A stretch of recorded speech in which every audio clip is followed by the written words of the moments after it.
26 August 2024 रोजी आशियातील सर्वात मोठे टेक्सटाईल पार्क मध्ये असलेल्या गोल्डन फायबर्स LLP या प्रकल्पात शिवसेना शिंदे गट यांच्या संघटनेचे राजीनामे देऊन 850 कामगारांनी राजसाहेब ठाकरे व अमित ठाकरे यांच्या विचारावर विश्वास ठेवत कामगार सेना प्रदेश अध्यक्ष मनोज चव्हाण, सरचिटणीस केतन नाईक, राज्य उपाध्यक्ष निलेश पाटील यांच्या नेतृत्वावर विश्वास ठेवत महाराष्ट्र नवनिर्माण कामगार सेनेत अधिकृत प्रवेश घेतला। त्यावेळी कामगार शाखेच्या फलक अनावरण सोहळ्याकरिता संपूर्ण कामगार उपस्थित होते। इतक्या मोठ्या प्रमाणात कामगारांना बघून पोलीस बंदोबस्त तैनात करण्यात आला होता। राजसाहेबांच्या विचारांवर व कार्यपद्धतीवर विश्वास ठेवून इतक्या मोठ्या संख्येने मनसेत प्रवेश घेऊन जो विश्वास मनसेबद्दल स्थापित केला त्याबद्दल पप्पू पाटील यांनी कामगारांचे आभार मानले। रेमंड प्रकल्पात तसेच जाधव गिअर्स प्रकल्प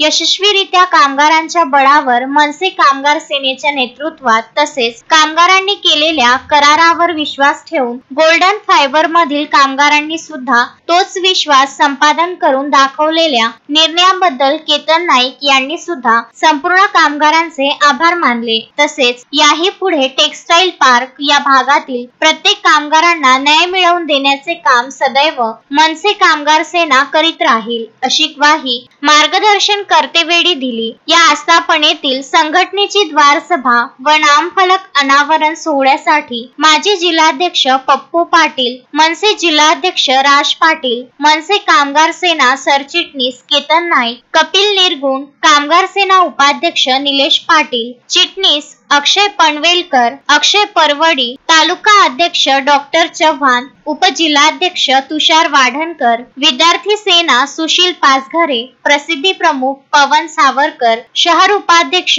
मयंक तांबुसकार, कामगार प्रतिनिधी शुभम रत्नपारखी, अवधूत पाटील, लतेश पाटील, विनोद कळमखेडे, मनीष फाटे उपस्थित होते। तसेच शाखेच्या उद्घाटन व द्वार सभा यशस्वी करण्याकरिता विशेष सहकार्य चिटणीस कामगार सेना विक्की थेटे, राज्य कार्य सदस्य कामगार सेना कृणाल आखरे यांनी दिले। आपण आपल्या सगळ्यांना सांगतो की आज आपल्या या लढ्याकरिता, याला समर्थन, याला मार्गदर्शन, याला हिंमत बळ देण्याकरिता याच तुमच्या जिल्ह्यातल्या महाराष्ट्र नवनिर्माण कामगार सेनेच्या अंतर्गत काम करणाऱ्या 2 कमिट्या, एक आपली जाधव गिअर्सची कमिटी आणि दुसरी आपली रेमंडची कमिटी, या ठिकाणी ते तुम्हाला बळ देण्याकरता उपस्थित आहेत। मी तुम्हाला विनंती करतो की त्यांचं तुम्ही पुन्हा काय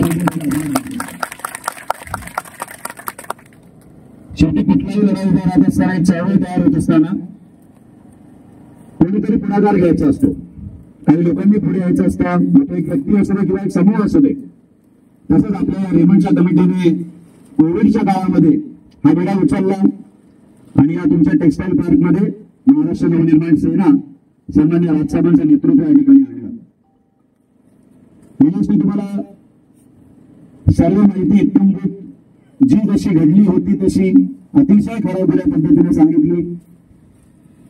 तुमच्या आवाजावरून मला ते कळत होते की तुम्हाला त्या गोष्टी पटत देखील आहेत।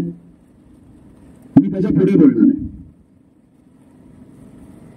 आपण आज मला सर्वात पहिले तुमच्याकडून एका प्रश्नाचं उत्तर हवं की किती लोक तुमच्यापैकी या अमरावती जिल्ह्यातले स्थानिक आहेत? हात वरती करा। सर्वच आहेत। मला त्या साध्या गोष्टीचं उत्तर द्या। मी हा प्रश्न विचारला अशासाठी कारण रेमंड मध्ये बाहेरील कामगार देखील आहेत, म्हणजे इतर ठिकाणाहून आलेले कामगार या ठिकाणी राहतात आणि काम करतात असे देखील आहेत। जर का या गोल्डन फायबर मधला सगळा कामगार स्थानिक आहे, मग आपला लढा मागे का राहतोय? ही आपली माती आहे ना, ही आपली कंपनी आहे ना। मालकाला जर का स्थानिक कामगार मिळालेले आहेत तर त्याला वागवं काय? या प्रश्नाचं उत्तर आता आपल्याला येणाऱ्या काळात शोधायचं आहे। नेमकी मस्ती कोणाची आहे ते कळल्याशिवाय मस्ती उतरवता येत नाही ना। तेव्हा मस्ती कोणाची आहे ना, ही येत्या काही दिवसांमध्ये आम्ही शोधून काढू आणि ते उतरवायची ताकद सन्मान्य राजसाहेबांनी आम्हाला दिलेली आहे, त्याचा वापर या ठिकाणी करू। हे जे सर्व मालक आहेत ना, त्यांचं मला एक गोष्ट कळत नाही। साधा पर्याय असतो। यामध्ये एखाद्या ठिकाणी संघटना स्थापन झाली तर त्याची आल्याची कशाला वाटायला पाहिजे?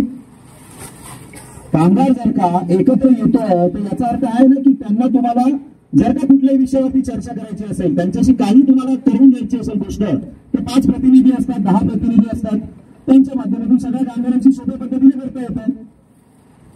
प्रॉब्लेम हा झालाय की या धनदांडग्यांना पूर्वीपासून एक समज दिली गेलेली आहे की युनियन म्हणजे झालं ना आपण आता संपलो, माझ्या प्रॉफिटचे पैसे घरी घेऊन जाणार.